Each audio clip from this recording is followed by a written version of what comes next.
Hi, guys, and welcome to the Rare Wellness Podcast, the podcast designed to help you heal holistically and give you the tools that you need to thrive. We're making it easy to understand medicine and wellness with practical steps from the experts, one podcast at a time. The only thing that we ask is that if this episode helps you live just a little bit better and a little more aligned, that you'll leave us a review and you'll share it with a friend. That's all that we ask so that we can continue to provide you with free, valuable knowledge from the experts of well-being. So recently, we took some polls asking people what questions they had for mental health professionals, and the results came back from you guys. Not surprisingly, a lot of you guys wanted to know about neurodivergence, ADHD, autism, and more. It seems like nowadays everyone is ADHD, autistic, and discovering, but is it really that people used to not be ADHD? Are we just more educated now with more tools? Could our attention spans be decreasing? Is it a trauma response? How do you get tested? How do you know if you really have ADHD? And if you do have it, how do you manage it? Do you use meds? Should you do lifestyle? And there's just so many questions. It can be an overwhelming topic to handle. And with all the information online and on Instagram and all over the place, it can get really confusing. So if you find that you can't manage your attention span, or you want to find a way to support those in your life who are neurodivergent, this conversation is for you. We answer all of your questions on this episode, and I'm so excited to interview Dr. O, who we've had on before, who specializes in this and so much more. Dr. O has over 10 years of clinical experience in the field of psychology, and we're really excited to have you on. Thank you for coming back on. Absolutely. So excited to talk about this topic today.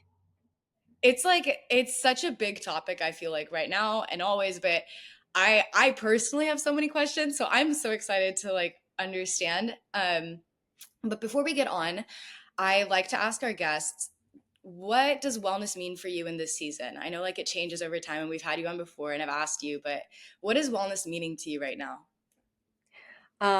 For me right now, I am loving just diving into healthy eating in a way that's really fun. So recently I did a rainbow wrap. So I had a vegetable from every color and it was just gorgeous, and just being able to be excited about that, having a little bit of creativity, art, and then the beauty of that and eating that and enjoying it mindfully. I know we've talked about mindfulness before. I think just doing stuff like that has really enhanced my wellness and my gratitude. And a friend of mine is teaching me how to garden, because I now have a house with a backyard.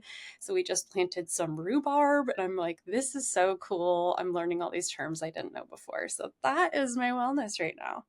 I love that. I feel like two things. Cooking has never been something that I've been able to really enjoy. And recently that has been starting to change for me. And it just, when you start to make meals that you actually love, at home, it changes, it kind of ruins eating out It in some ways. ruins eating out. Yes, it really does.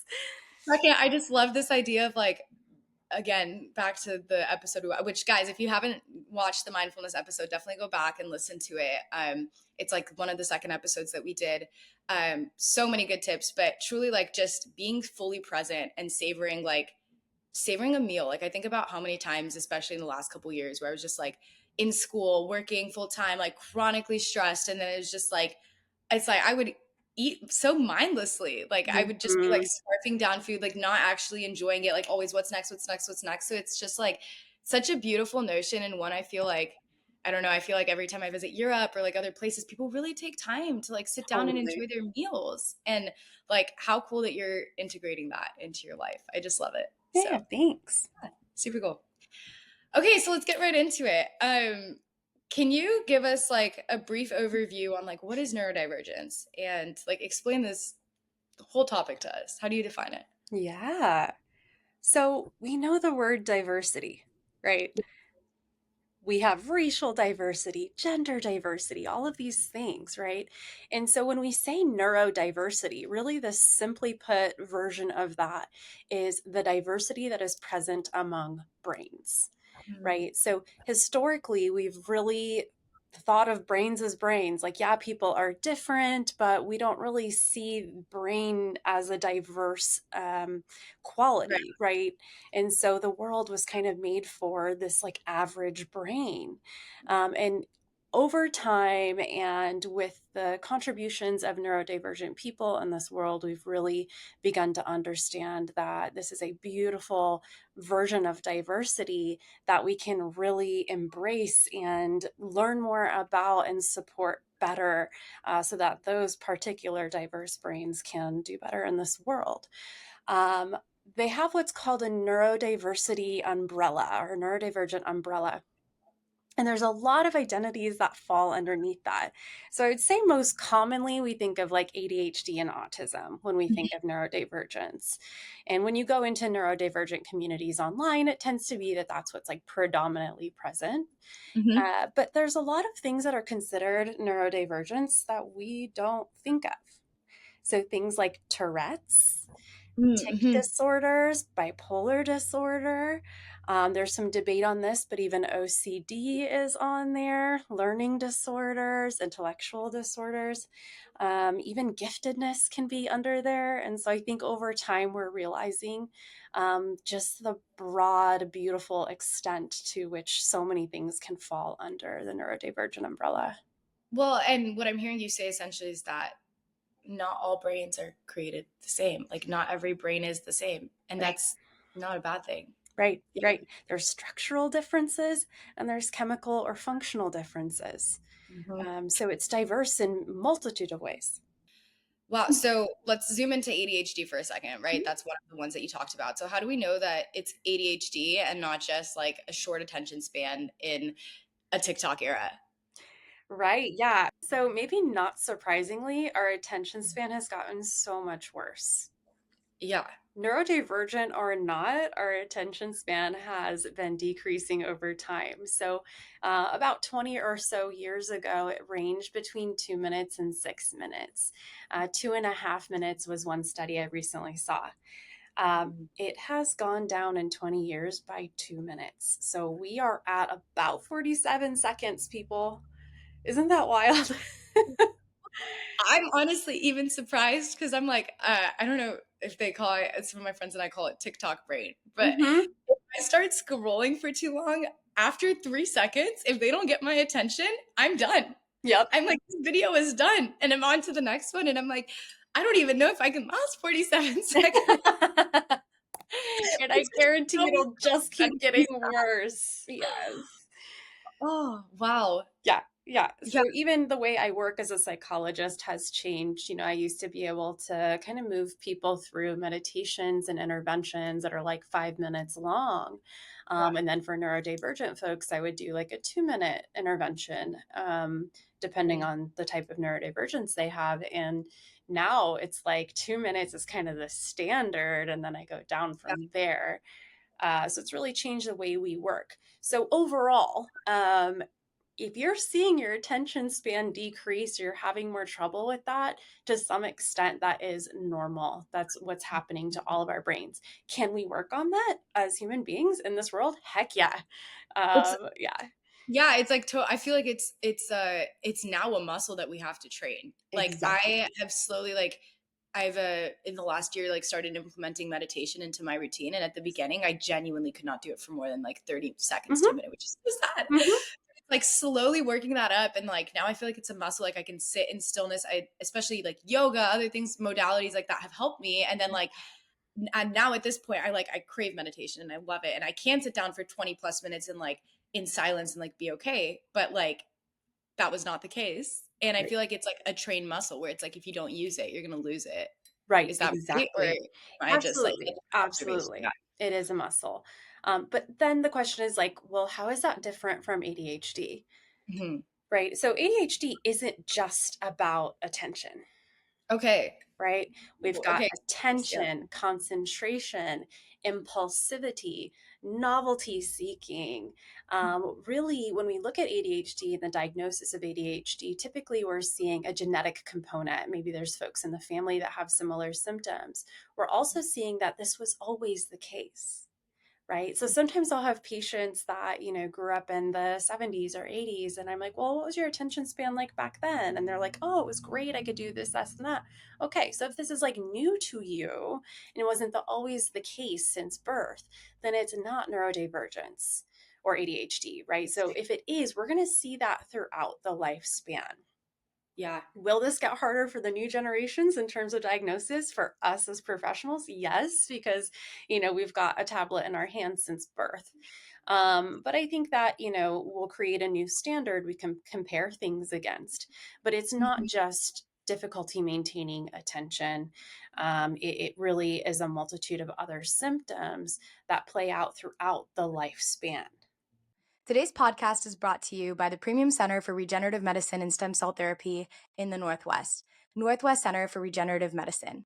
Get back to the activities that you love without needing surgery.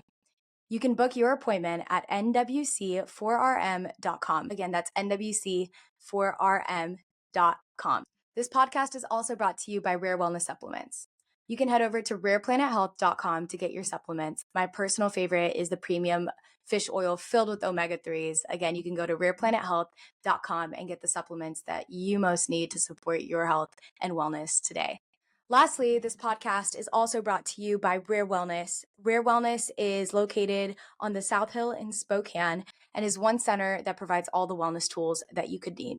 Whether you're looking for a hands-on premium intimate yoga studio with a therapeutic emphasis, bar classes, Tai Chi classes, if you're looking for skincare treatments, injectable, hydrofacial, microneedling, organic spa treatments, if you're wanting to get therapeutic massage or book functional medicine appointments to get down to the root cause of your inflammation, Rare Wellness is the place for you. Whatever your wellness needs are, they have it covered. So to book your appointment today, go to rarewellness.com. Again, go to rarewellness.com and mention this podcast for 10% off when you're booking. Okay, time to get back to the episode. So ADHD is not something that is like can be like developed or outgrown. Like it's a way that your brain is structurally wired from Yeah, birth. so ADHD typically, and we see this with medication and things like that as well to support this theory, but typically we're having low dopamine and sometimes also norepinephrine. Mhm. So what is dopamine? Dopamine is that sensation-seeking chemical. It's that Mhm. high that you get when let's say you're gambling and you strike it big, that high, that feeling you get.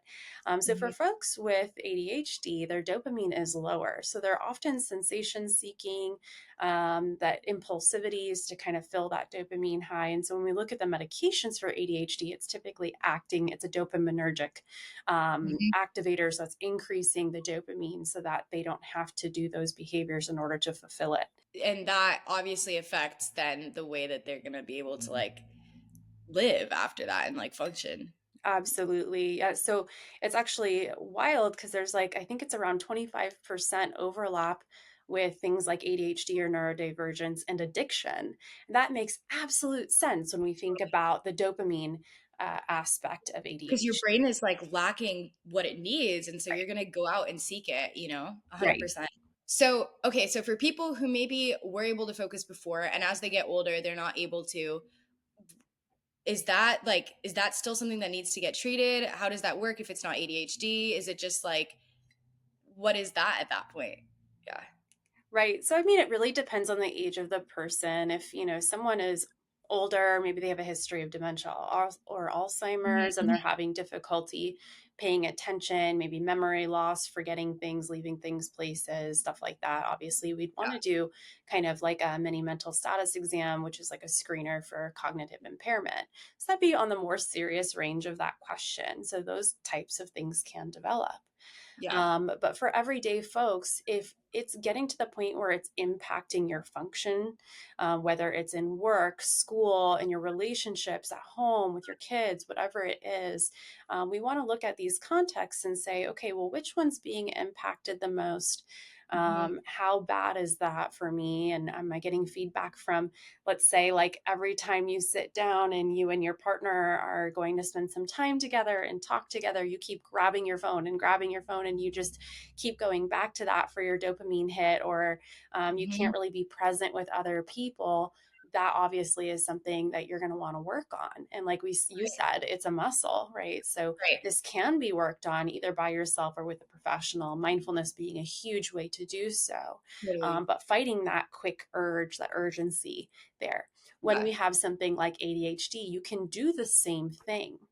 Right. It's just going to maybe be harder and in many more settings in your life. So you might say, oh, it's really only present in this particular setting right now.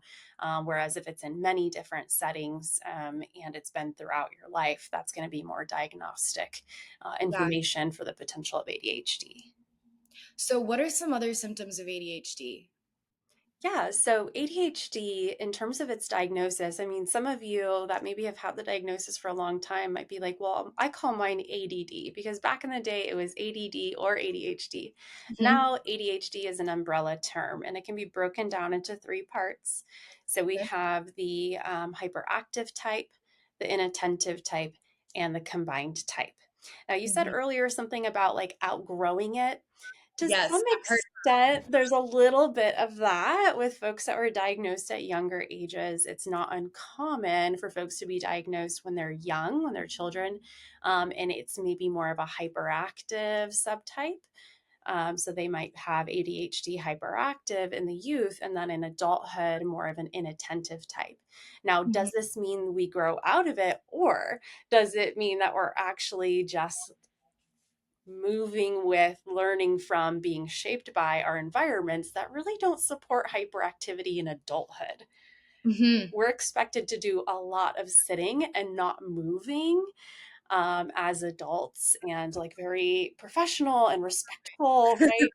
And so we don't really have typically environments that support continued hyperactivity.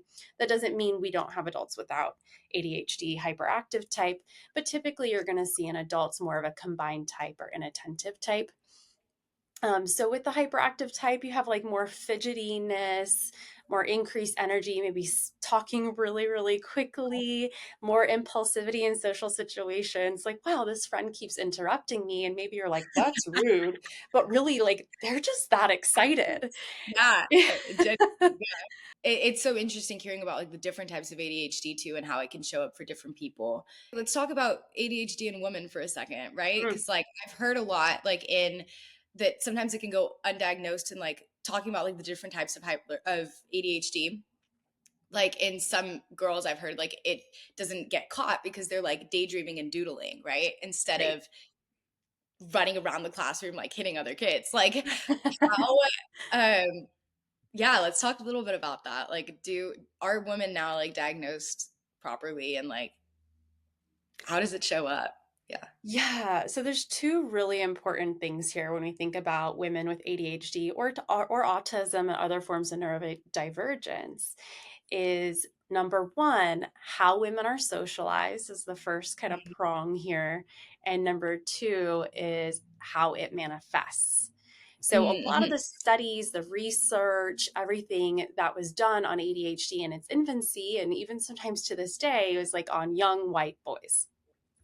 So who are Mm-hmm. we going to catch it better in? Young white boys, right? Which, by the way, I'm noticing the more experts that I talk to, there's a lot of studies where women were just not included. Like, this isn't Absolutely. just, I mean, you could tell me more maybe in the mental health field, but I know just overall, like, women weren't included in sleep studies because our hormonal levels they're Mhm. too unstable for them to, like, too variable for us to be included. For a lot of nutritional studies and, like, other stuff, I'm like, wow, like, we are really just starting to study women. And that's so sad. And Like, that's not even anyway. including like people of color also being Right, completely missed in these studies. right. And so women with ADHD or autism are typically diagnosed much later in life. And by that, I mean things like 35 years old later in life. I just this last week helped screen like two 70-year-old women, right? And meeting criteria their whole lives from what I interviewed them on and referred them out for formal testing. And it's just wild to me, but it's also, yeah.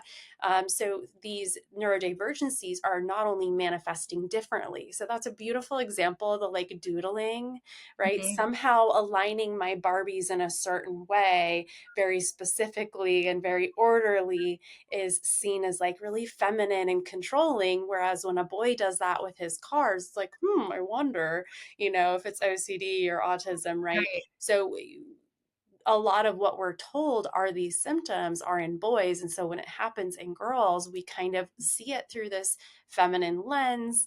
But really, that's the manifestation of a similar diagnosis, just in a little bit of a different way. Totally. No, that And makes so usually much the sense. more creative fields, too, more creative outlets. Yeah. Well, and like you said, sometimes that's like just the social standards allow for that to go missed. So why does that matter? Like if if you're not, I guess talk to people like why does your diagnosis matter? Like if you were missed, like why let's say you're 70 years old, why get diagnosed now Yeah, so I'm going versus to answer two different questions in there because you made two great points. The first one is that women are socialized out of these symptoms. Mm, Boys will be boys means it's okay for boys to run around and hit things and be impulsive and playful and hyper, whereas uh-huh. girls need to like cross our legs, sit Mhm. still, be polite, don't interrupt, right? And so it's like practically beaten into us from a young age to be a certain way as women. And this Oh, is no different for neurodivergent women who actually have wonderful strengths in pattern recognition, mirroring, and masking, right? So instead of allowing them to grow in their authentic ways as a woman that's neurodivergent, really they're using their superpowers to actually cover up their authenticity. And so when can it we comes to testing, we almost can't catch it sometimes because they've gotten so good at masking okay, it and mirroring. okay, wait, can we dive a little bit deeper into this? You mentioned those three things. Can you like explain what those are and like how do women do this? How do people do this? Like what do you mean by they end up like using their superpowers to mask Mhm. their Yeah, let's dive into this. I'm like so curious. Yeah, so one of the wonderful strengths of neurodivergent folks is being really good at pattern recognition, observation, so observing their environment, picking up on things within people, and trying to learn from their environment. A lot of times, folks that are neurodivergent are born and into a world where they don't know their diagnosis or identity. They don't know their tribe or people. They're observing a neurotypical world that they feel really honestly disconnected from and not belonging to. And so, what do you do when you're in that situation? You observe, observe, observe, and try to learn how to be like that. And not only that, a lot of their environments, teachers, parents, friends, are making fun of them for the ways in which they're authentically them or kind of punishing them for that, which can lead to greater trauma for this Mhm. population. And so they're really hiding and masking who they are as much as possible. And instead of using that superpower of pattern recognition and observation in a way that's authentic and expressive and using that strength in a great way, they're using it for honestly just survival. Yeah. Yeah, because it's like, well, I'm not gonna obviously this world doesn't operate in the way that my brain does. So like Yes. I need to figure out how to fit in. I need to figure out how to survive with yeah, no, that makes so much sense. And like we all need community. Like we all need Yes. love. And Yeah. so it's like at the end of the day, it's like, well, if I have to mold to be accepted, then I'm gonna use my pattern recognition skills to Yeah. mold to be accepted. Yeah. Yeah. No, that One of makes the so fun much things I've noticed, just to give you a difference in how this can manifest in men and women, not that neurodivergent communities really care about that binary that much. right. But one of the ways in which it manifests differently that I've noticed, and it's kind of fun, let's take a man with autism or autism spectrum disorder, ASD, and a woman. Um, so I'll have a man come in, not really maintaining eye contact, not very apologetic about it. We're doing fine. Like, this is where I look. Okay. Like, it's not a This is big deal. I'm observing it. Cool. Here's a symptom of autism. And actually, folks on the spectrum tend to concentrate, communicate more clearly, and have their cognitive function stronger and less impaired when they're not worried about maintaining eye contact. right? Mm-hmm. But women with autism, sometimes what I'll see, and this is so interesting and helps us to understand why it's not caught in testing, is actually a lot of times they will overly maintain eye contact. So they Mm-hmm. see, oh, eye contact is a thing I'm supposed to do. I'm seeing it, I'm mirroring it. But they'll, because it's something they're really consciously thinking about, almost like maintain too much eye contact. Really intense. Right. Yeah. It's like really intense, and you're like, they are boring a hole through my soul sometimes. Right. Yeah. But really, it's because they're like, this is a thing we're supposed to do, and I'm going to do it because that's how we're socialized as women. And here's the downside to that. Two things are the drawback to that. Number one, it impacts cognition. When they are so focused on maintaining eye contact in a neurotypical way, it's actually slowing down their cognitive function. So they're more Mm, cognitively impaired. They're not going to speak as clearly or communicate their ideas as clearly as they could if they weren't worried about eye contact. And number two is when we go for testing, sometimes even folks that are trained in testing for autism are doing things like, well, she maintained good eye contact, so she doesn't have autism. I've heard that when story so more many complex. times.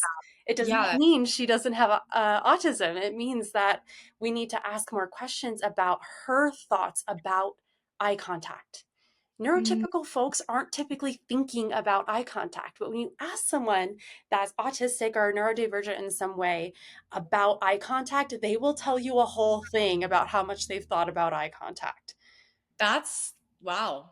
Yeah, mind blowing. Mind, and Hmm. I exactly what you were saying too of like for diagnosis, how sometimes it's like so much like there's layers to this. Hmm. There's layers to this, and like the way you've been conditioned, the way you've grown up, like the way that you've reacted to your environment, how much your survival mechanisms have kicked in. They will impact how it shows up. Yep. So this is totally a side tangent, but how do you feel about well, let's talk two things. How since we've talked a little about since we've talked a little bit about like how like autism is tested or ADHD or neurodivergence is tested, like I would love to dive into that. And secondly, um, how do you feel about all of these online, like I've seen on Instagram and social media where it's like call us, we'll like get you your medication, like you just get like a 10-minute like phone call and then they like will like prescribe you drugs and send them to you. Like as a provider, how do you, because I on one hand it's like, well, it's more accessible for people, Right. and on the other hand it's like, are we getting the full testing that we need? That's my Hmm. question. So Hmm. yeah, I know I asked two very different stuff there, but Yeah, no. I mean, obviously, like I get like anxious just describing yeah, someone being able to call, answer some questions, and get some meds. I'm like, ugh, yeah, that doesn't feel good as a provider. yeah. We want to do legal, ethical care. We want to do thorough work. There's a lot of things that can be confused with things like ADHD and autism. There's things like sensory processing disorders. There's some newer research on chronic Lyme and how it can manifest in ADHD-like symptoms. Mm. There is just simply executive functioning disorders that don't have all the other symptoms of ADHD. Sometimes it can be depression or severe trauma that just shows up in cognitive impairment. And without full battery testing, that are looking at a variety of things, not only testing, but also observation over time, how someone takes a test, right? That stuff is really important, and we're not going to get that online. So First of all, I typically, just yeah, didn't, go sorry ahead. to interrupt. I just did not like as an it's so interesting to hear like all the intricacies and like levels to this, that it's not as like simple as like neurodivergence is not as simple as like you're either ADHD or you're not. Like there's Hmm. so many different that anyway, keep It's a going. lot. It's a lot. Yeah, I know. My yeah. brain like sometimes is like, ah, too much. I get it. Yeah. um, but these full battery tests, when we're looking at what it takes to have a really confident diagnosis for neurodivergence, for ADHD, for autism, these tests can take like 2 to 6 hours, sometimes longer, depending on the training level of the person doing it, multiple visits, lots of concentration and effort. How someone takes the test, like I said, really matters. So sometimes I'll even have patients do the screener in my office and watch them do it. They'll be like, can I just take this home? And I'm like, I mean, you could, but we're not going to get as much information as if I watch you do it and see how you take the tests, how you ask questions about the questions I'm asking you. how you react, how long it takes you. All these things really do matter. So I'm a huge proponent of full battery testing, which typically includes an IQ test, an achievement test. And not every office has this, not every psychologist has this. MDs do not have this. So your PCP is not going to have full battery testing unless they have multiple degrees. And so typically it's neuropsychologists, psychologists, clinical psychologists. Sometimes psychiatrists do it, but very rarely. I don't know if I've even heard of that happening in the real world.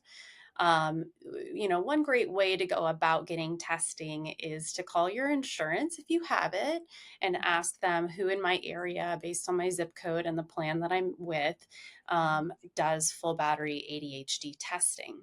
Now, Mhm. some places will say they do ADHD testing and that it's pretty comprehensive, but really, if you're only taking like an hour to take the test or less, it's probably not full battery testing.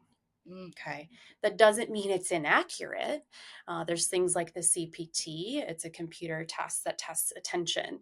That gives you some really good information about symptoms of ADHD. Should that be all we rely on? Personally, I don't think so. But Mm. it's better than just an online quiz. Now, with the growing, I wouldn't say popularity, but awareness of neurodivergence and somewhat some pride growing in these identities, which I think is great.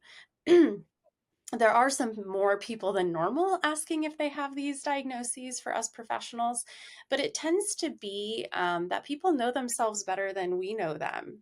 And so I'll ask, like, what are you noticing? What are your friends noticing? If someone comes in and thinks that they have autism, I typically tend to believe them. There's a lot of information and feedback they've gotten their entire lives. So I want to be curious and open to what they're seeing and trust their judgment. And then testing is used to really back that up.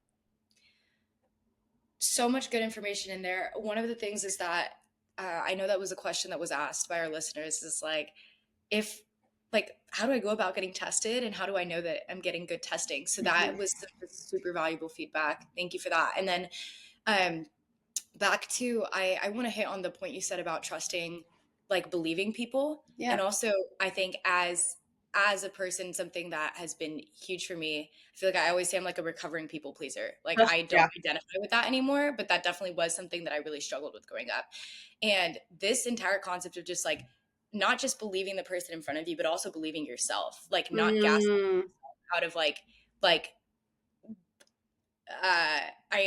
I really loved what you said about like that when someone comes into your office and they like tell you like, hey, I think I am experiencing life this way, or hey, I think I have these symptoms, that you know like acknowledge that, believe that, and then also like for people listening, like if you're resonating with some of this, like don't like I guess listen to yourself, you know, yeah, trust yourself and yes. like lean into that, because I think that's just like valuable advice that I wish I would have received earlier. So yeah. Yes, yes.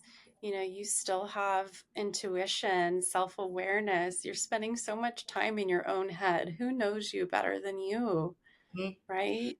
Well, and even like when it comes to tests, like I think about I've read studies as well about how tests themselves. I love what you said about taking factors outside of just the questions that people answer, because Mhm. we all have like such flawed perceptions of ourselves sometimes, or even like the way we're going to answer a question. Sometimes it might be like, well, what do other people think about Yep. the way that I would answer this versus like, how do I genuinely like experience or perceive? So there's just so many factors depending on like what mood you're in when you take the test, like Totally. depending on like how you've, so it's, I think that, you know, having that full battery testing that you described, it makes so much sense to me as to like why that would give you more accurate results than like just a screening that you could take at home on your own. So Ooh, fun thing to add here.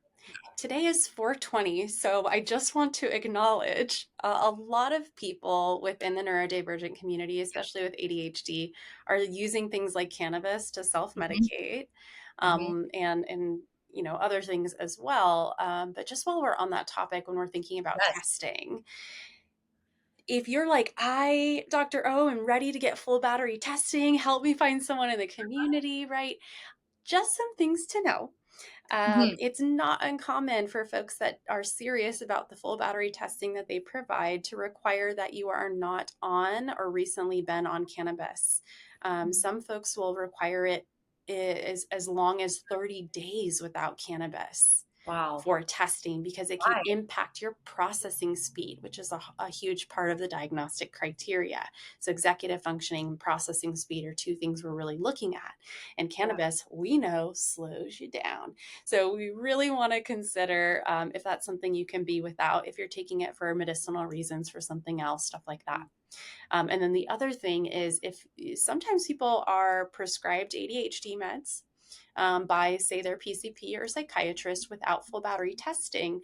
And maybe you're just like, but I don't know. I really want to know for sure. I still want full battery testing.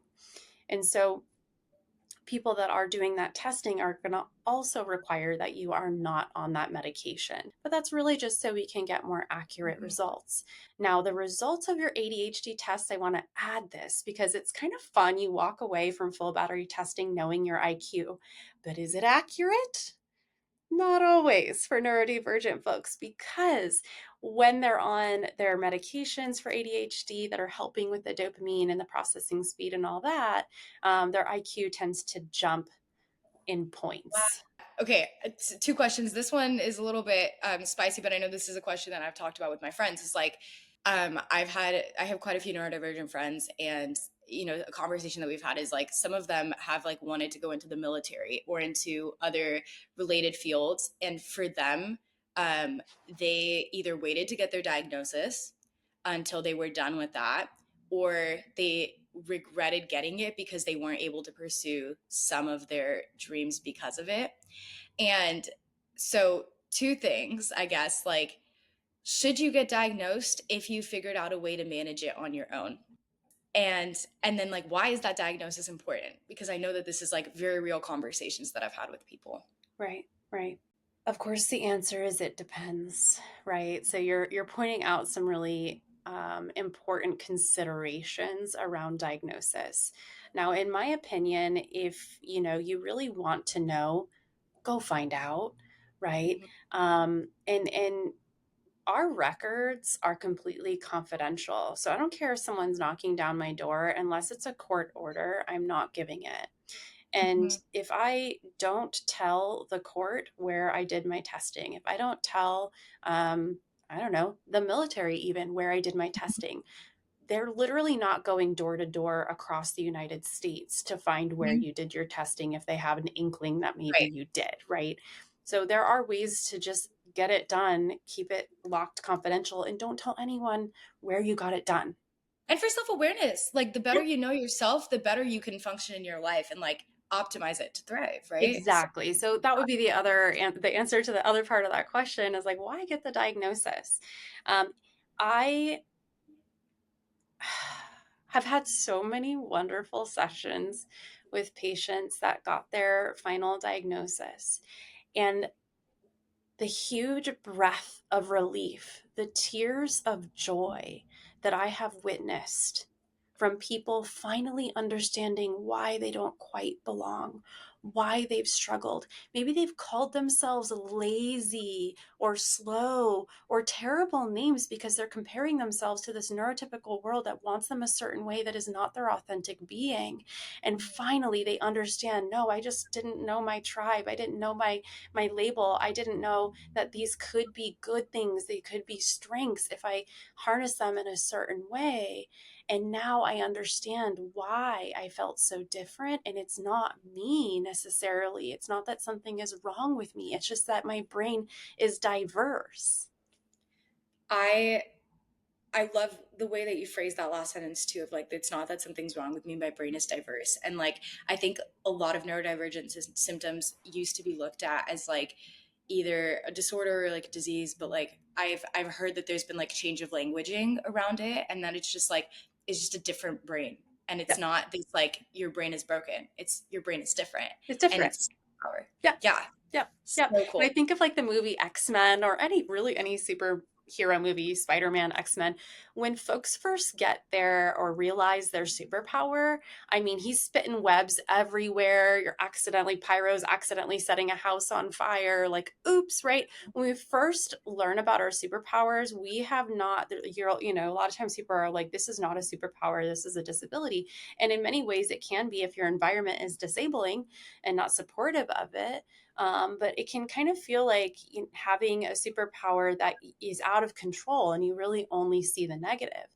And until you have an environment like Professor Xavier's school for, brilliant children with superpowers, until you have an environment that really supports that and helps you navigate that, and other people within your community of neurodivergence to help support you in that, over time and with practice and with channeling things in different ways, you're like, oh, actually, this is pretty great. I mean, when we look at the research on workplace performance, when people do hire neurodivergent folks, their performance is actually 28% higher, That's better, more productive than neurotypical people. and creative because like they see patterns that Yes. others wouldn't. Yeah. How cool. So talking about environment, are we too quick to take medication for ADHD rather than like creating environments that support it? Is it both? Is it either or? How do you know what's right for you? It depends on what you need, how you need to perform. So, let's say you have a child or a teen or something, and they're going to a school that isn't particularly supportive of neurodivergent kids.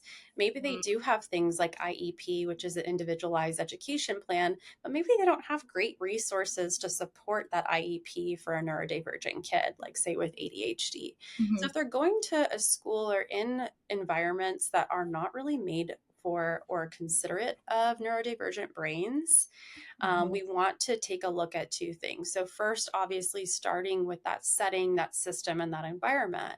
What can change to support this student? Now, if nothing can budge, it makes absolute sense to take medication. Unfortunately, when a system is unwilling to budge, which we should be advocating for, but if it is unwilling to budge or does not have the resources, which is often the case, medication does make sense to help Mhm. the person that is neurodivergent to adapt and adjust. Right? Absolutely. Sometimes those medications help them perform, like I said, with IQ and attention and all these things, they can perform better in neurotypical settings. Now, Yeah. if you have an environment that really supports neurodivergence, you may not actually need medication. You may need to learn how to advocate for yourself Mhm. better. So it used to be in psychology, we'd be like training them how to be social, training them essentially how to mask, how to be Mhm. more neurotypical. And we made them more sick. We made them more sick, and it's really heartbreaking. Yeah. And so we really need to be focusing on not only changing environments, but also helping people. Neurodivergent people learn how to ask for or inform their environment about who they are and what they need. Medications are to supplement where our environment falls short. Interesting. So if you are trying to create an environment that supports either other neurotypical people or yourself or Mhm. neurodivergent people or yourself, how what are some things that you can do to create an environment that's conducive to that or a lifestyle that's conducive to that? Yeah. Yeah. So, number one, like we've been talking about with eye contact, not requiring eye contact, especially with autistic folks. Mm. So when I have a patient come into my room, and we can do this in classrooms and workspaces as well, is hey, I don't require eye contact here. Look anywhere you want and do whatever you need to with your body or your eyes that allows you to think more clearly and communicate more clearly. I'm just wanting to get to know you as you are.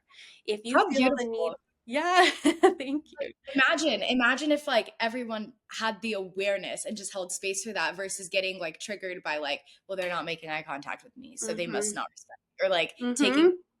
yeah. Yeah, and the same goes for things like stimming. Like if you're overwhelmed and you need to soothe your body in any way Yeah.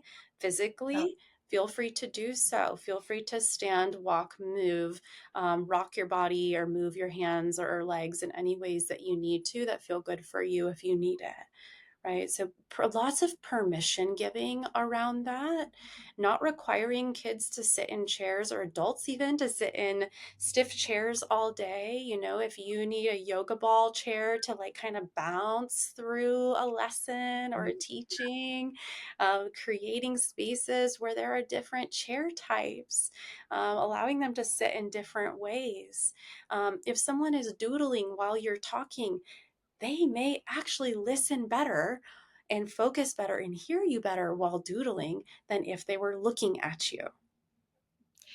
Yeah, first of all, I relate to a lot of this. And second of all, is like the doodling in classrooms. I remember how many times my professors would just get like so angry at me for Yep. doodling. And I was like, I literally can't retain a word you're saying Nope. if I don't draw.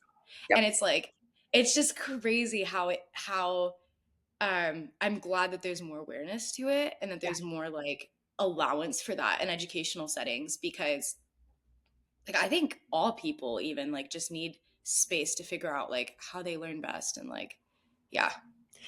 And that's a really great point because we're talking today about really the drawbacks, the downsides, the pain and sickness that can come from forcing neurodivergent people to mask and mirror all the time.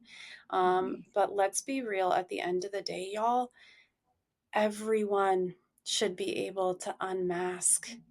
Even Mm, neurotypical folks are being forced by their environment to be a certain way that may not be authentic to them. Let's mm, all find ways to support environments where everyone can take off their mask, making mm. it accessible to all brains, So right? good. So good.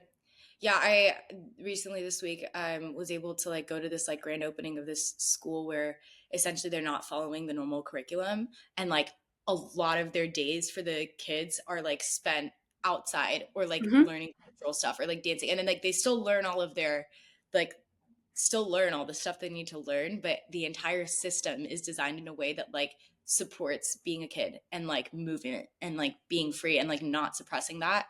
And man, I mean, I haven't looked into like, I don't have the studies in front of me, but like I've read some very interesting studies as well of like other countries where like they require their kids to move more and spend more time Hmm. outside and the way that it impacts their like learning scores and testing scores and like I'm like could the fact that we're suppressing movement in our classrooms or like punishing kids for being kids like actually like you said earlier could that be causing trauma in our brains or like Yes. impacting the way that like there's a lot, yeah, there's a That, lot. that builds up. It needs to go somewhere. Right? A lot of times, if we've got really, really controlled sedentary school environments, they come home and they're like, "Blah," right? Because Yeah, we can't just let that build up in ourselves without some sort of release or outlet. yeah. So what are some strategies for people who can't sit still? Yeah. So I kind of mentioned that yoga bouncy chair. So having a variety of chairs or chairs where you can kind of move are really great, right? So bouncing, swaying, rocking, front to back, side to side, all around, right? That can kind of help, you might say like, "Oh gosh, my leg is constantly moving like this." So that can Mhm. be like ADHD, that can be anxiety, that can be some other things, but for folks with ADHD, that constant need to move some part of their bodies, let's roll with that. Choose chairs that support that. Mhm. um, Having ways to discharge. So, one that I typically teach on the topic of ventral vagal release is like shaking the body, shaking the hands, letting some of that tension go, having breaths on the out breath where you're like, letting some of that build up that tension out of the body is really, really great. And being able to walk around to stim in whatever ways that you may need to. And stimming is just like a repetitive movement that feels good and self soothing. Mhm. Those are great ways to do that. And another big one that the research really supports, and I think our rare listeners will really understand, is the importance of exercise. We've been talking about dopamine and low dopamine for folks with ADHD. And let's be real, when we're working out, we get a wonderful release of these yummy chemicals like dopamine, norepinephrine, that help to decrease cortisol and increase those yummy good chemicals in our brain. And it's also getting that release, that discharge of that built up tension from our very sedentary world. Mhm. No, and it's like exercise has so many benefits. Again, like for people listening to this podcast, like we've seen how it benefits literally any topic that we talk about. We could be talking about sleep, we could be talking about hormones, we could be talking about like sex, we could be talking about anything, and it Yeah, like impacts so much, right? And then to know that it does the same for our brain health, like it, what a lifestyle hack. And in a society that I think is becoming more and more sedentary and more out of touch with our own bodies, like prioritizing that and understanding like how is that going to impact our attention span? How is that going to impact like, so cool to know that like a practical tip for everyone listening, like prioritize that. Like it's going to impact absolutely. everything else that you do. Right. Um, I love that. So when we're looking at diagnosis, maybe you're a neurodivergent person who has figured out how to operate within their environment, or they have a lifestyle that's like supportive to it. Um, could you be neurodivergent and not have it negatively impacting your life and like still get a diagnosis? Or do you have to be like getting bad grades and like struggling and all of those things in order to be neurodivergent? Not necessarily. When we look at the diagnostic criteria, it is wanting to know about if there's impairment in any of these areas like school, home, and work. But if you explain to the tester that you have a neurodivergent supportive environment, they may rephrase the questions to say, like, well, when you're not in that environment, what does this look like? Or if you went to elementary school that wasn't supportive, what did that look like? How Mhm. was your performance then? And so you might be just be asking the questions differently. So it's important to kind of inform the person testing what your environment does look like. So just real quick, and this is so important on this topic, and we kind of refer to it throughout talking here, is the environment. And so there's this model called the social model of disability.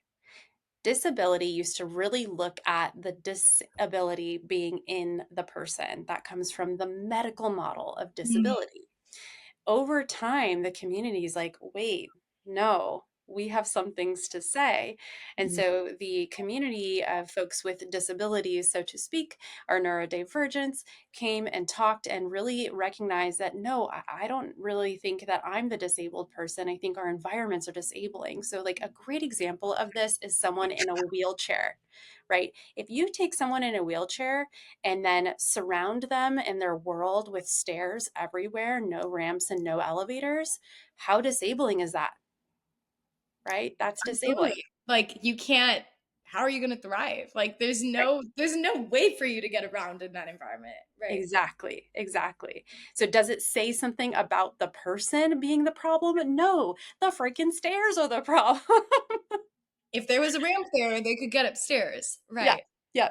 So the same goes for neurodivergence. How disabling or enabling is your environment? So the social model of disability is a great perspective for this. Mm. No, that's so good. Let's talk about some neurodivergent stats really quickly. Like, just is this common? How many people are neurodivergent in our world? Yeah, yeah. So on average, around 20%. Those numbers typically, though, if we like zoom in on just ADHD, it's like 10%. So I think those numbers are actually higher when you look at everything under the neurodivergent umbrella. Typically, those studies are only looking at autism and ADHD. So I think we have a lot more brain diversity. Think of like a beautiful rainbow of diversity of colors, of differences. So there's a lot of brain difference in the world, but when we're looking at the top ones like ADHD and autism that are studied, it's around 20%. Wow. Yeah. Well, I mean, that's good to know. Like, if you're experiencing this, like, you're not alone, number Yes. one. And then, um, what is there other information like about people in this community or, yeah. Yeah. One really interesting thing is there's a lot of overlap between the neurodivergent communities and two other communities, namely the LGBT plus community as well as the disability community. So, as we're on the topic of things like exercise, I want to just remind you listeners that might be listening, if you're also disabled and physically disabled and also are neurodivergent, there's things like chair yoga and other accessible exercises to look into. You don't have to be without some physical movement, just find the more accessible forms. But these communities really overlap with neurodivergence, and the research is still trying to understand why. But when we think about neurodivergence and communities like the LGBT plus community, you may say, yeah, gosh, it's so weird. All of my friends that are neurodivergent are also like bi or gay or trans or non-binary. Why is that, right? And so what's beautiful about the neurodivergent community is a lot of times, especially for autistic people within the community, they just like don't understand why the binary is necessary. They're like, really? Two Like, boxes? that's all Two? I have to choose from? All I Yeah. got. Right. And there's only one sexual orientation allowed? Huh? Right. So, in this world with many boxes and lots of gray area, this is the place we're going to be really strict and all or nothing. Very Doesn't like strange. fit with the way their brain operates. Right, right. It Right. just seems strange and unnecessary. And so, because it's just not that important to them and it doesn't really make a lot of sense, it's very neurotypical. Mhm. They're like, yeah, no, I'm like they, I guess, like even with the labels that they do identify with, they're not like very staunchly with that. It's a lot more fluid. A lot Mhm. of things are more fluid in that regard. And attraction may be based more in, oh my gosh, we have similar interests and we vibe and da da da da da, may not have anything to do with how someone looks, Totally. Or right? like just like the expectations of like, oh, this is what I should do. Or Mm-hmm. like it's more like you said, that's really interesting. Yeah. Yep. So that's one way. There's more research that's going to be done on why there's such a huge overlap, and this goes for the disability community. So, not if you think about it like three overlapping circles, there's actually a lot of statistical overlap between neurodivergence and LGBT plus and the disability community, and there's like a huge area where all of them overlap together. Yeah. Today's podcast is brought to you by the Premium Center for Regenerative Medicine and Stem Cell Therapy in the Northwest, Northwest Center for Regenerative Medicine. Get back to the activities that you love without needing surgery. You can book your appointment at nwc4rm.com. Again, that's nwc4rm.com. This podcast is also brought to you by Rare Wellness Supplements. You can head over to rareplanethealth.com to get your supplements. My personal favorite is the premium fish oil filled with omega 3s. Again, you can go to rareplanethealth.com and get the supplements that you most need to support your health and wellness today. Lastly, this podcast is also brought to you by Rare Wellness. Rare Wellness is located on the South Hill in Spokane and is one center that provides all the wellness tools that you could need. Whether you're looking for a hands-on premium intimate yoga studio with a therapeutic emphasis, bar classes, Tai Chi classes, if you're looking for skincare treatments, injectable, hydrofacial, microneedling, organic spa treatments, if you're wanting to get therapeutic massage or book functional medicine appointments to get down to the root cause of your inflammation, Rare Wellness is the place for you. Whatever your wellness needs are, they have it covered. So to book your appointment today, go to rarewellness.com. Again, go to rarewellness.com and mention this podcast for 10% off when you're booking. Okay, time to get back to the episode.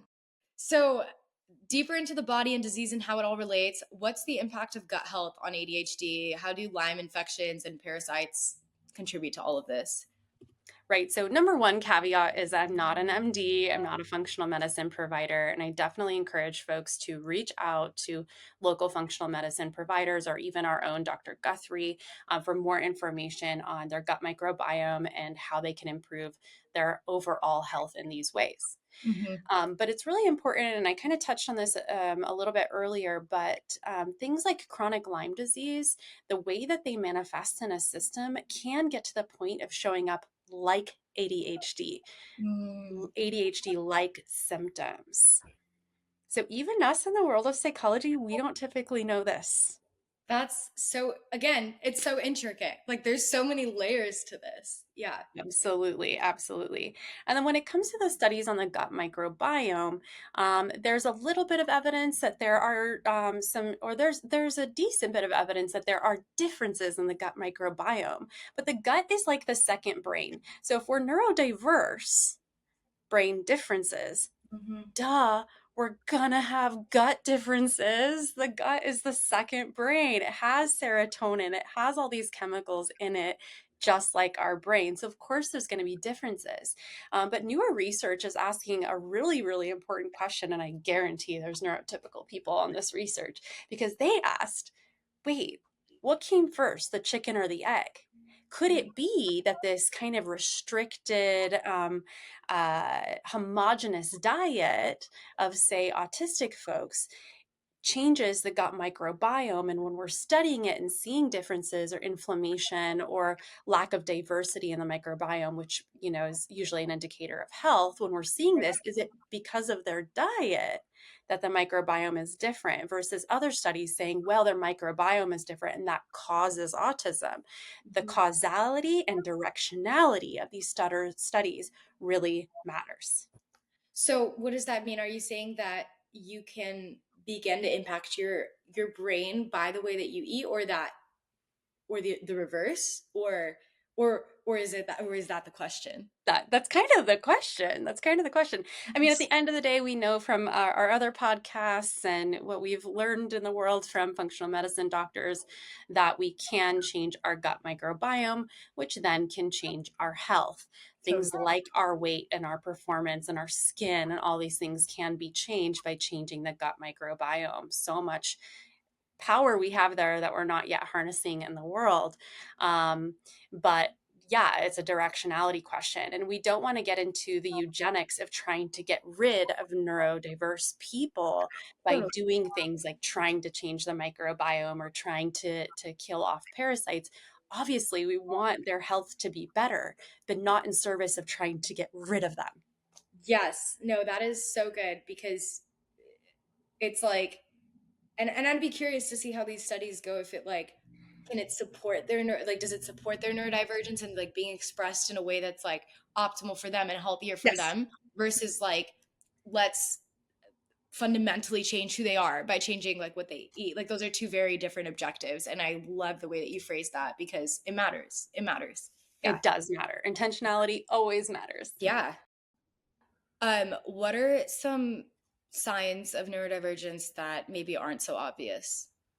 Yeah, so one of the things I've noticed is that like crunchy snacks, dry crunchy snacks seem to be something that neurodivergent folks really like. And so Yeah. I've observed this over the years and was like, what is it about that? So I Googled it, and I guess that crunchy snacks actually give you a little dopamine hit. Interesting. Yeah, yeah. And another one is like if you look around you right now, and as you're listening to this podcast, maybe in your house, are you surrounded by a ton of cups? Do you have a Red Bull here, a water here, a fun drink over here? You kind of prepped yourself for it, or a fridge full of like half drinking, Uh-huh. drinks. That's another fun little sign, like you might be neurodivergent. Um, toe walking, obviously, some No people in way. the diagnostic community know about that, but like walking more so on your toes can be a sign of autism. I was always told as a kid, they were like, why are you always on your tiptoes? That is so funny. Interesting. Yeah. There's going to be a lot of y'all listening to this episode going, oh, wow, I had no idea. I think a lot more Crazy. people. No. Wait, keep going. These are so interesting. Uh Yeah. huh. Yeah. So some other ones are going to be, we kind of touched on this a little bit, but like interrupting when you're really excited. So some of that can be anxiety, but the impulsivity that can come up when someone talks about a topic you know a lot about or that you're really excited about, it's not uncommon to be like, and jump in and interrupt. And it's not rude, it's just very excited. And a lot of times they might be like, oh, you had that experience. Let me tell you about all of my experiences. So a neurotypical person might be like, oh, they're always talking about themselves, and it's like, no, no, no, no, no. They're showing you how much they can relate to you. That's their way of connecting. At me this entire episode. Uh-huh. I love that. Yes, yes. Um, Food stuff is a big thing. So, number one, I just want to say if you have a child that maybe hasn't been diagnosed with autism, or maybe you're considering that they might have it, and you're looking at their food preferences and like, wow, they're only eating chicken nuggets and rice. And they won't eat anything else. And maybe they're like 10 or 12 by now, and it's still really restricted. There's a diagnosis called avoidant food restrictive intake disorder, so ARFID. And RFID is pretty common within neurodivergent communities, especially autism, but it can be diagnosed without autism as well. So looking at that, so on this same topic though, hyperfixation on food can be a fun little sign that maybe someone is neurodivergent. It depends on if they have ADHD or autism, and a lot of times these overlap because the umbrella, a lot of the what's under the neurodivergent umbrella are friends. And so if someone's autistic, they may have a set of foods that are their safe foods, and not safe as in weight, not like diet safe, but more like these are my safe, comfortable, go to dopamine releasing type of foods. And these other foods are not safe or uncomfortable or anxiety provoking foods. Mm-hmm. Okay. So you might see someone with autism have like 5 to 10 things, and those are all always their things, and they're not really veering outside of that. With ADHD, we might see day to day, I'm craving this today, and that's all I'm going to eat and nothing else. And I have to have that.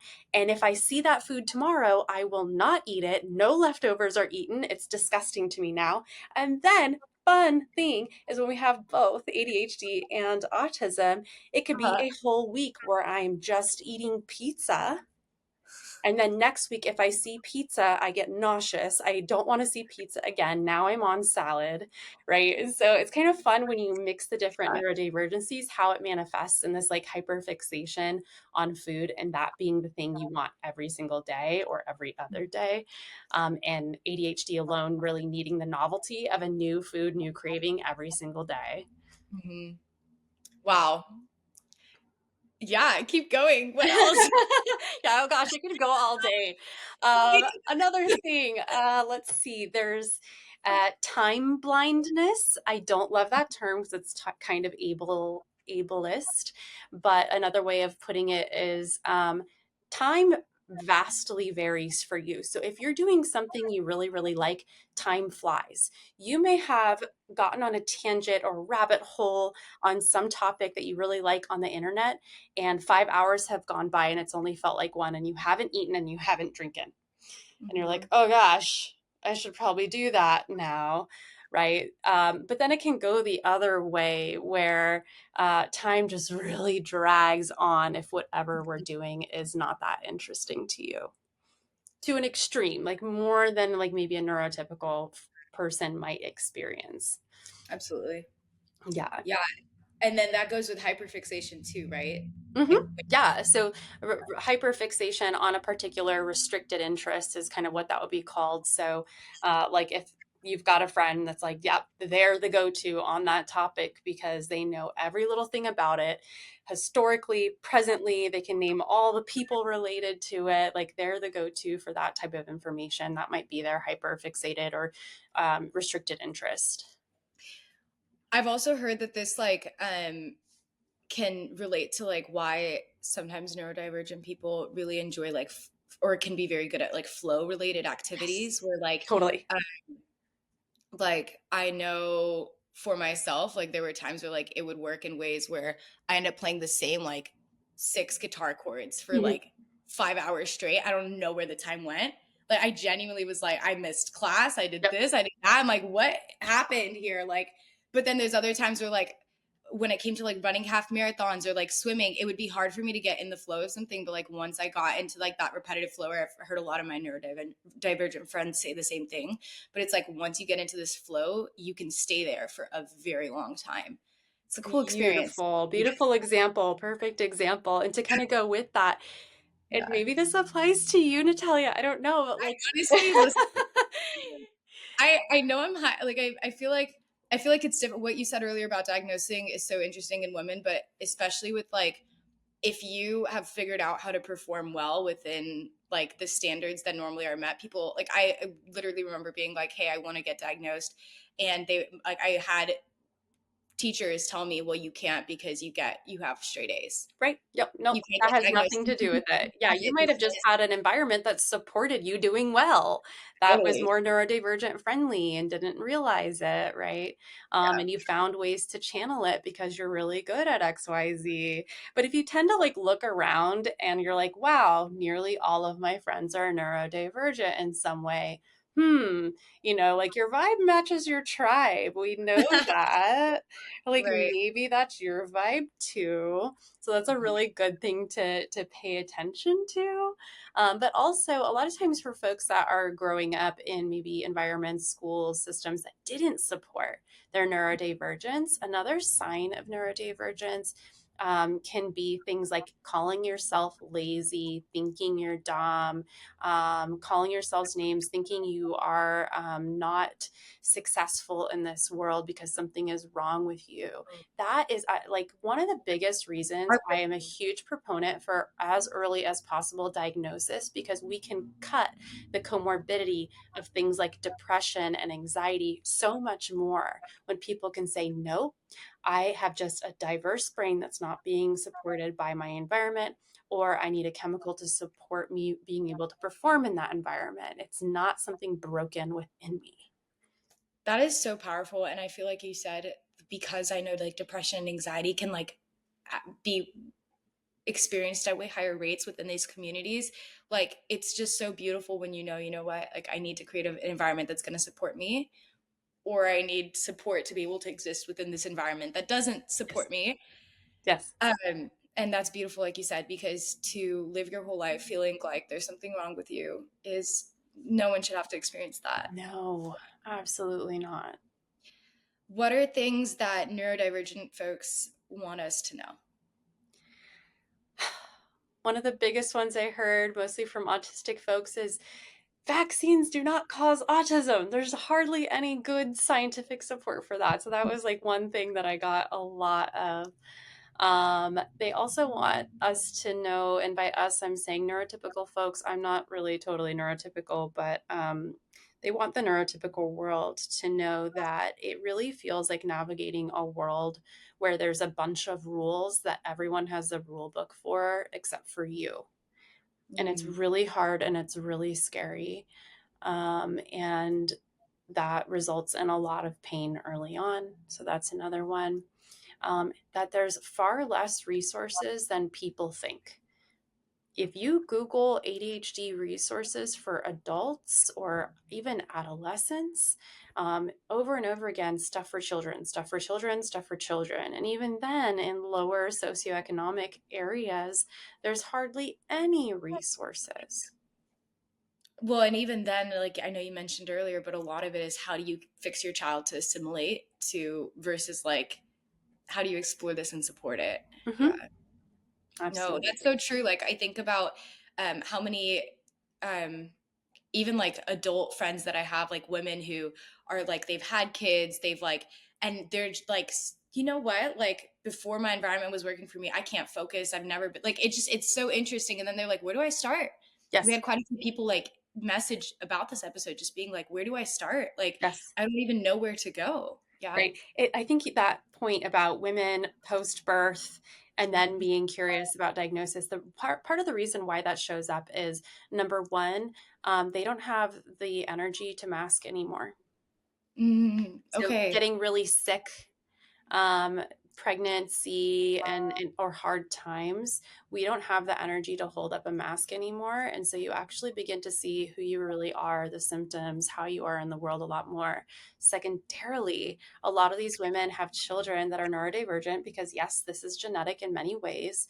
And the doctor's like, well, Johnny has ADHD because blah, blah, blah. And then as she's hearing the symptoms goes, oh, now that I'm unmasked, I'm realizing that's really how I am my whole life. What Mm-hmm. about me? Right? Mm-hmm. Wow. Man, I know we had so much more to talk about, Dr. O, but Always. I feel like we're gonna have to do like a niche episode about maybe like one of the I feel like any one of these areas we could dive into so much more. For people listening, we like to end every episode with a practical tip that they can take with them. So for all of our listeners, one takeaway from this episode that they can actually genuinely apply to their lives. Maybe they really resonated with it. What now? What do you recommend for people? Right. So, number one, consider if this is something you want to explore and pursue, and think about maybe the reasons we've talked about today to do so. Right. Some folks within the neurodivergent community as we said earlier, don't love labels and boxes. But there's a lot of drawbacks to not knowing and not being able to access resources, not having your people, your tribe, having things like depression because you're labeling yourself something bad when it's really something that just hasn't been harnessed. So That's so if you've been kind of resistant to finding it out, consider if you've been experiencing any of these drawbacks and if this is something that could maybe help you to further explore. Well, thank you so much, Dr. O. Guys, for everyone listening, go to our Instagram and continue the conversation. Maybe if you're watching this on YouTube, like you can comment below. If you're listening on Spotify, Apple Podcasts, or anywhere else, go find us on Instagram. Continue the conversation with us. Did this resonate with you? What questions do you have moving forward? And we want to know. We're here to continue to provide you with the tools that you need to thrive, whether you're neurotypical, neurodivergent, or more. That's what we're here for, and we're happy to find experts that can answer your questions so that you can continue to live a life where you are able to optimize it and thrive no matter how your brain is wired. So be sure to go check that out. Dr. O, thank you so much for being on today. I really appreciated it. I feel like I learned so much. So yeah. It's my pleasure. I love this topic. And yes, bring more questions. Happy to come back on again because there's just so much on this topic. We're only scratching the surface. Exactly. Bye, guys.